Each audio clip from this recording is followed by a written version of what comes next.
India versus Australia Border Gavaskar trophy test series चल रही है एंड अभी चौथा मैच चल रहा है। एंड अभी जस्ट मैंने ट्विटर ओपन किया था तो उसमें लोग बहुत ज़्यादा गुस्सा दिखा रहे हैं, बोल रहे हैं कि विराट कोहली और रोहित शर्मा को तुरंत से रिटायर कर देना चाहिए।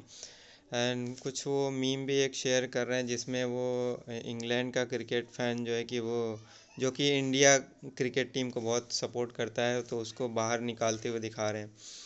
एंड इसमें एक चीज़ और आरोप लग रहा है विराट कोहली और रोहित शर्मा दोनों के ऊपर में कि इंडियन क्रिकेट टीम में सिर्फ अपने पीआर के दम पे बने हुए हैं। एंड पीआर जो लोग मार्केटिंग में काम कर रहे हैं, जो लोग इंटरनेट पे बहुत ज़्यादा एक्टिव रहते हैं तो उनको पता है पीआर क्या होता है। एंड कॉमन लोग को हो सकता है कुछ लोग को ना पता हो। तो पीआर अगर इसको समझा जाए तो ये बेसिकली एक टेक्निक होती है जिसके ज़रिए अपनी इमेज जो है कि पब्लिक में चमकाया जाता है। और जब आप फेल हो रहे हो, जब आपकी चीज़ें सही नहीं चल रही होती तो आपके अचीवमेंट्स लोगों को दिखाए जाते हैं। आपके अंदर जो बेस्ट क्वालिटीज़ है वो लोगों को रिमाइंड कराया जाता है कि क्या काबिलियत है उस बंदे की या पास्ट में इसने क्या किया है। एंड पीआर का फुल फॉर्म आपका पब्लिक रिलेशंस होता है। तो ये चीज़ आप समझ सकते हैं। हम लोग मार्केटिंग में काम कर रहे हैं तो बेटर तरीके से पीआर समझते हैं as compared to other people. ठीक है। और अभी रिसेंट में एक न्यूज़ आई थी कि रोहित शर्मा ने 2023 में पीआर पे जो है पीआर एक्टिविटीज़ पे 30 करोड़ रुपए खर्च किए थे। और ये राशि जो है कि उनके द्वारा भरे गए इनकम टैक्स से ज़्यादा थी। इट मीन्स कि जितना गवर्नमेंट को टैक्स वो दे रहे हैं उससे ज़्यादा जो है कि अपने पीआर में इन्वेस्ट कर रहे हैं। तो आप समझ सकते हैं कि इसकी वैल्यू आज के टाइम में कितना ज़्यादा है।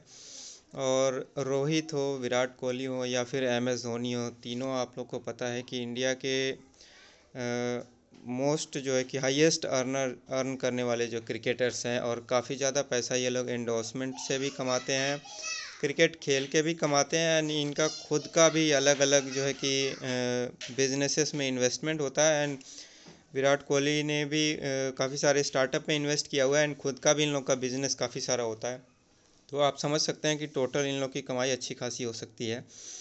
और पीआर में देखिए पैसे कहाँ कहाँ पे जाते हैं। पीआर में पैसे अलग अलग तरीके से अलग अलग जगहों पे इन्वेस्ट किया जाता है। आप सोशल मीडिया पे देखते होंगे, ट्विटर पे देखते होंगे कि जब विराट कोहली या रोहित शर्मा कंटिन्यूसली फेल हो रहे होंगे तो ये चीज़ बताया जाता है कि रोहित शर्मा इंडिया में जो है कि सबसे ज़्यादा डबल सेंचुरी मारने वाले क्रिकेटर हैं। विराट कोहली के लाइफ टाइम अचीवमेंट्स दिखाए जाते होंगे ट्विटर हैंडल्स द्वारा। तो बेसिकली ये लोग जो सोशल मीडिया इन्फ्लुएंसर्स होते हैं इनको पैसे जाते हैं, मीडिया को पैसे दिए जाते हैं, प्लस एक बहुत बड़ी लॉबी होती है जो कि इन क्रिकेटर्स के फेवर में बोलती है, इन क्रिकेटर्स के लिए आवाज़ उठाती है। तो वहाँ पे भी पैसे जाते हैं। तो अलग अलग तरीके से पैसे इन्वेस्ट किए जाते हैं पीआर में और अलग अलग एक्टिविटीज़ में। आप बहुत सारा रील्स देखते होंगे जिसमें विराट कोहली के अलग अलग शॉट्स की तारीफ़ की जाती होगी। विराट कोहली का पाकिस्तान के ख़िलाफ़ जो आपका मुझे बॉलर, हाँ, हारिस रऊफ का नाम याद नहीं आ रहा था। सो हारिस रऊफ के ओवर में जिस तरीके से छक्के मारे थे तो वो शॉट जो है कि चीज़ें याद दिलाई जाती हैं।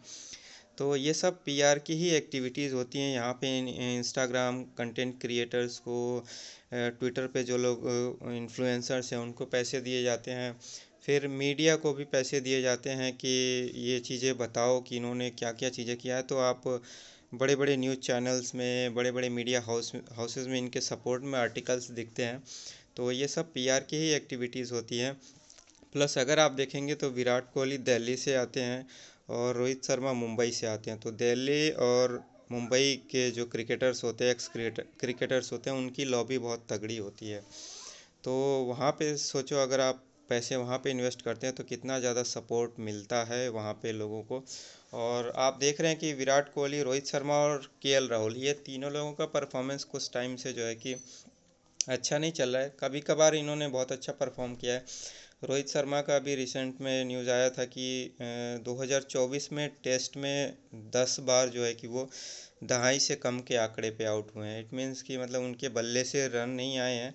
एंड कल एक ट्विटर पे एक यूज़र ने शेयर किया था ट्विटर पे कि जो ऑस्ट्रेलिया के बॉलर बोलैंड है उन्होंने रोहित शर्मा से ज़्यादा गेंदें खेली है इस सीरीज़ में। तो ये दिखाता है कि मतलब कितना पुअर परफॉर्मेंस इनका रहा है। तो अभी अगर आप ट्विटर इस समय मैंने जस्ट खोला था तो उसमें सब यही चल रहा है कि मतलब सम्मानजनक रिटायरमेंट ले लो, नहीं तो फिर धक्के मार के टीम से निकाला जाएगा। तो इस तरीके की चीज़ें हो रही हैं। अब देखने वाली बात है कि बॉर्डर गावस्कर ट्रॉफी ख़त्म होती है तो क्या ये लोग फिर भी उसके बाद भी इंडिया के टेस्ट क्रिकेट टीम में रहेंगे या फिर रिटायरमेंट ले लेंगे, ये चीज़ देखने वाली बात होगी। लेकिन देखो, सिर्फ मीडिया में पैसे खर्च करके या फिर पब्लिसिटी करके जो है कि ज़्यादा देर तक टीम में बने रहना वो पॉसिबल नहीं है किसी के लिए भी। एंड एक चीज़ और है, देखें कि इन लोगों को जितने मौके दिए गए उनके वजह से जो दूसरे टैलेंटेड प्लेयर्स हैं उनका कितना नुकसान हुआ। अभी लोग कह रहे हैं कि आज आजिक्य रहाणे और आपका चेतेश्वर पुजारा अगर टीम में होते तो शायद ये हाल ना हुई होती। एंड बहुत सारे ऐसे अच्छे क्रिकेटर, टेस्ट क्रिकेटर थे जिनको मतलब मौका ही नहीं मिला इन लोगों की वजह से, जैसे मयंक अग्रवाल हैं, आपका करुण नायर है। तो ऐसी बातें आती रहती है, जब एक खिलाड़ी अच्छा परफॉर्म नहीं करता है तो इनका रिप्लेसमेंट के बारे में लोग सोचने लगते हैं। और ये चीज़ भी मन में आती है कि काश इनको मौका ना दे करके किसी और को दिया गया होता तो रिजल्ट शायद हमें दूसरा देखने को मिलता। तो ऐसे में पीआर एक्टिविटीज़ सारी फेल हो जाती हैं और कुछ काम की नहीं रह जाती हैं। आप चाहे कितना भी पीआर में पैसा खर्च कर लें, आपकी परफॉर्मेंस अच्छी नहीं है तो फिर कोई फ़ायदा नहीं है। तो आपको थोड़ा सा पीआर वगैरह का आइडिया लग गया होगा कि पब्लिक रिलेशंस कैसे काम करता है, जनता में अपनी इमेज कैसे चमकाई जाती है अलग अलग मीडियम से, इंटरनेट के थ्रू, टीवी के थ्रू, मीडिया के अलग अलग जो चैनल्स हैं उनके थ्रू। तो थोड़ा बहुत आपको आइडिया लग गया होगा। एंड बहुत ज़्यादा पैसे खर्च किए जाते हैं। आप सोच सकते हैं कि 30 करोड़ का मतलब हो गया कि 2.5 करोड़ एक महीने का, मतलब 2.5 करोड़ एक महीना सिर्फ पीआर पे ही खर्च किया जा रहा है। तो ओवरऑल अगर सारे क्रिकेटर टॉप के जो 8-10 क्रिकेटर्स मिलाए जाएँ तो ये कितना बड़ा बिजनेस पीआर की वजह से होता होगा, ये आप कैलकुलेट कर सकते हैं। Thank you.